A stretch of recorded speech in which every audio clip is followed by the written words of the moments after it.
Welcome back. अध्याय तीसरा, कक्षा 7वीं। निर्मला, सांप और सियाल। इस पाठ के माध्यम से बताया गया है कि हमें साहसी होना चाहिए, किसी से ईर्ष्या भाव नहीं रखनी चाहिए और मानवता का प्रचार या प्रसार करना चाहिए। मनुष्यता को अपने दिल में बनाए रखना चाहिए। दूसरों पर दया भावना दिखानी चाहिए। कोई हमसे चाहे जितनी ही नफरत करे, उससे प्यार ही करना चाहिए। उसकी सहायता करने के लिए हमेशा तत्पर रहना चाहिए। आओ अब पाठ को पढ़ें। निर्मला को अपनी सहेलियों में सियाल, नुहनू, भाई भोया बहुत बुरी लगती थी कि निर्मला 2 सहेलियां होती हैं, उसमें उसको सियाल, नुहनू, भाई भोया भोया जो लड़की थी वो अच्छी उसको पसंद नहीं थी। सियाल के पिता का नाम लहनू भाई भोया था। सियाल के व्यवहार और गुणों की सभी प्रशंसा करते थे। निर्मला भला सियाल की तारीफ कैसे सह पाती। लोग सियाल की माँ से कहते, कलगी बेन तुम्हारी लाडली बड़ी ही होनहार है। उनकी उसकी प्यारी सी मुस्कान सबको खुश कर देती है। प्यारी सी मुस्कान। निर्मला चिढ़कर बुदबुदाती दांत निकाले रहती है और लोग कहते हैं प्यारी सी मुस्कान। ये आदिवासी गांव गुजरात की कहानी है। 2 सहेलियों की कहानी है जिसमें बताया गया है कि जो 2 सहेलियां हैं, निर्मला है वो अपनी सहेली सियाल से बहुत नफरत करती है, परंतु सियाल जो है वो सहनशील और साहसी और सदा मुस्कुराती रहती है। उसके चेहरे पर सदा मुस्कान बनी ही रहती है और दूसरों का हमेशा सहायता करने के लिए तैयार रहती है। लेकिन निर्मला मन ही मन या तो मानती है कि सियाल की मुस्कान बहुत प्यारी है। जब वह हंसती है तो उसका अंडाकार चेहरा खिल उठता है, आंखों में चमक आ जाती है, उसकी छोटी पतली नाक ऊपर को उठ जाती है और उसके गालों में 2 छोटे छोटे गड्ढे दिखाई देने लगते हैं।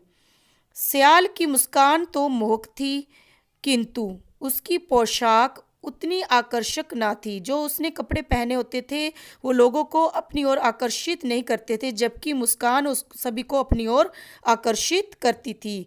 पैबंद, पैबंद का अर्थ है दूसरे कपड़े के टुकड़े। लगे कपड़ों से उसकी गरीबी झांकती थी। उससे पता चलता था कि सियाल गरीब घर से संबंध रखती है। उसके हाथ में पड़ी चूड़ियां भी उतनी सुंदर ना थी जितनी निर्मला की चूड़ियां थी।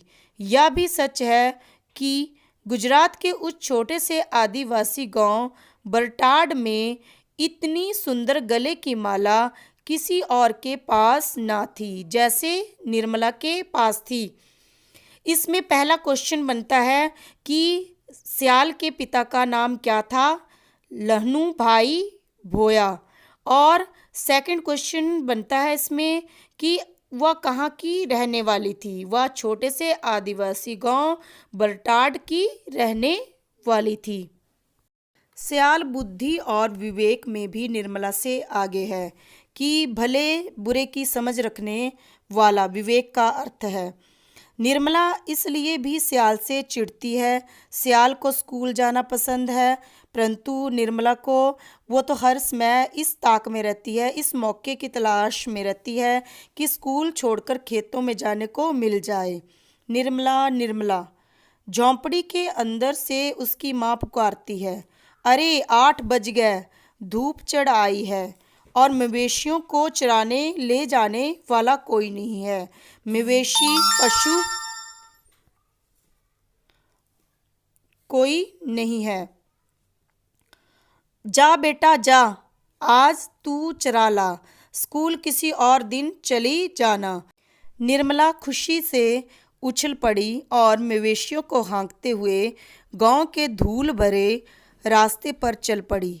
कुछ फरलांग की दूरी पार करने के बाद, फरलांग का अर्थ है यहाँ पे 220 गज, जंगल की ओर मुड़ गई। वहाँ कुछ ही दूरी पर थोड़ी सी खुली हुई जगह थी जहाँ मवेशी आराम से चराए जा सकते थे।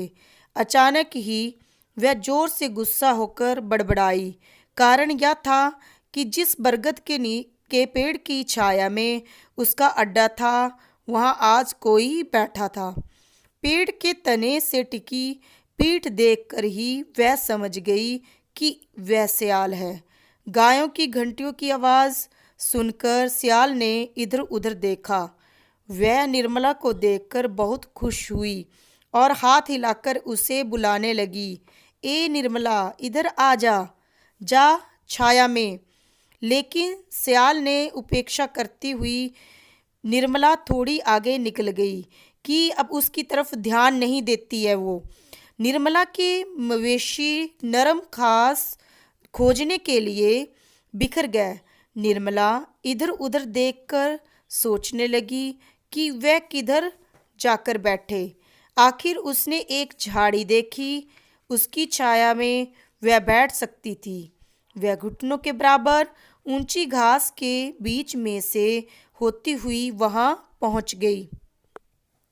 को एक बार फिर सियाल ने पुकारा, लेकिन निर्मला ने उस ओर कोई ध्यान ना दिया। फुस! अचानक यह पुकार सुनकर निर्मला के प्राण सूख गए। प्राण सूखना मुहावरे का अर्थ है कि बहुत डर जाना। उसने मुड़कर देखा। एक दैत्य के आकार वाला अजगर सांप उसकी ओर जलती आंखों से घूर रहा था। वह 12 फीट से भी ज्यादा लंबा था। वह निर्मला के इतने नजदीक था कि वह वहां से भागने का साहस भी ना कर सकी।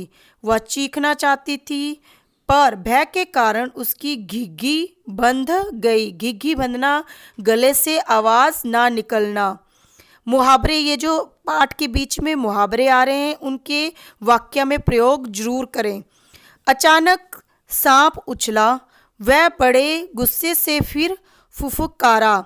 निर्मला ने अपनी जिंदगी में ऐसा भयानक दृश्य न कभी देखा था, न कभी सुना था। अचानक अजगर का सिर आगे को बढ़ा और साथ ही साथ उसने पूंछ भी उठाई। पलक झपकते ही निर्मला का घुटना उसकी कुंडली के पास फंस चुका था। उसने अपने जबड़ों से निर्मला का पंजा पकड़ लिया था। सांप को सख्त पकड़कर से निर्मला को लगा कि उसकी हड्डियां चूर चूर हो जाएंगी। उसे लगा कि अब वह मर जाएगी। वह एकदम से चिल्ला पड़ी, बचाओ बचाओ। निर्मला ने सांप को झटकारने की कोशिश की, लेकिन उसे छूने की हिम्मत भी न कर सकी। सांप उसके पैर में कुंडली मारकर लिपटा हुआ था। अचानक सांप पर किसी ने लाठी से वार किया। यह हमला सियाल ने किया था। सांप गुस्से से तिलमिला उठा, गुस्से में आ गया, फिर भी उसने अपनी पकड़ ना छोड़ी। सियाल, सियाल, मैं मर रही हूँ। निर्मला सियाल को पुकार रही थी।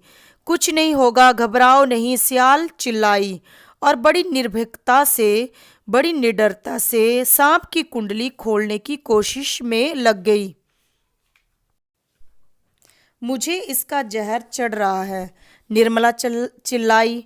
अरे यह अजगर है, इसके जहर नहीं होता, सियाल बोली। लेकिन मैं तो हिल ही नहीं सकती। तुम डरी हुई हो, घबराओ मत, थोड़ा शांत रहो, मैं तुम्हारी मदद के लिए हूं ना। अब तक लाठी से काम नहीं बन रहा था, इसलिए सियाल ने अपने हाथों से इस दैत्य से लड़ने का निश्चय किया। उसने अजगर का मुंह पकड़ा और उसके जबड़े खोलने लगी। निर्मला ने भी अपनी पीड़ा को सहने के लिए साहस बटोरा। वह टकटकी लगाकर सियाल को देख रही थी। टकटकी लगाने का अर्थ है लगातार एक तरफ देखना। सियाल ने दांतों को भींच रखा था, दबा रखा था और अजगर के मुंह में हाथ डालकर उसके जबड़े फैलाने की पूरी कोशिश कर रही थी। उसके माथे से पसीना बह रहा था और हाथों से खून। निर्मला एक क्षण के लिए समझ ही नहीं पाई कि खून उसके पैर से बह रहा है या सियाल के हाथों से। साधारण सी दिखने वाली सियाल की बहादुरी देखकर निर्मला आश्चर्यचकित थी, हैरान थी। सियाल ने आखिर जबड़े फाड़ दिए। सांप गुस्से से बहुत छटपटाया। एक क्षण के लिए लगा कि उसकी ताकत के सामने शायद सियाल न टिक सके, लेकिन जबड़े खुलते ही सियाल चिल्लाई, अपना पैर निकाल निर्मला, झटका दे, झटका दे। उसने अजगर के जबड़ों को पूरी तरह खोले रखा। निर्मला ने उसके जबड़े से पैर तो मुक्त किया, लेकिन कुंडली अभी भी कसी हुई थी। आखिर दोनों ने जोर लगाया तो कुंडली का दबाव कम हुआ। सियाल ने इतनी जोर से झटका दिया कि निर्मला सांप की कुंडली से छूटकर दूर जा गिरी। अब सांप का शिकार सियाल थी। सियाल ने निर्मला को भाग जाने के लिए कहा, लेकिन वह ऐसा ना कर सकी। वह सियाल की मदद करना चाहती थी। उसने देखा सियाल पर बार बार हमला कर रहा है और सियाल बड़े साहस से उसका सामना कर रही है। निर्मला ने एक क्षण के लिए सोचा कि ऐसी साहसी और वीर सियाल से मैं व्यर्थ में ही चिढ़ती रही। आज यह ना होती तो यह दैत्य मुझे खा जाता, और अब इस दैत्य से मैं सियाल को नहीं बचा पा रही हूँ। सियाल पूरी ताकत से अजगर के मुंह को पकड़कर पीछे हटाने में लगी थी। सियाल के कांपते कंधे बता रहे थे कि अब उसकी शक्ति शिथिल पड़ रही है। शिथिल पड़ने का अर्थ है कमजोर पड़ना। सांप बड़ी जोर से फुफकारा। उसने एक बार फिर अपना सिर बढ़ाया और सियाल की छाती के पास आ गया। सियाल फिर उसके जबड़े पकड़कर उसे पीछे हटाने लगी। उसने एक बार फिर निर्मला को भाग जाने के लिए कहा। तभी निर्मला ने देखा कि अजगर सियाल को गिराकर उसके ऊपर पड़ा है। एक क्षण के लिए सियाल बिल्कुल जड़ हो गई। बहुत भयानक दृश्य था। सांप सियाल को निगलना चाहता था और सियाल हिम्मत से उसका मुकाबला कर रही थी। उसकी आवाज़ कमज़ोर हो रही थी। निर्मला ने सियाल की धीमी आवाज़ सुनी, भाग जा निर्मला। लेकिन निर्मला अब कैसे भागती? अपनी सहेली को मौत के मुंह में डालकर भाग जाती। तभी उसने देखा कि सियाल में अद्भुत शक्ति आ गई है। उसने एक बार में उस दैत्य को झटक कर दूर फेंक दिया और बिजली की तरह भाग खड़ी हुई। भाग चल निर्मला, मवेशियों को भी ले चल। अब निर्मला भी भागने लगी। उसने पीछे मुड़कर ना तो देखा, ना देखने का साहस कर सकी। वो बस भागती रही, भागती रही। कुछ देर बाद पीछे पीछे सियाल भी आ गई और निर्मला का हाथ पकड़कर दौड़ने लगी।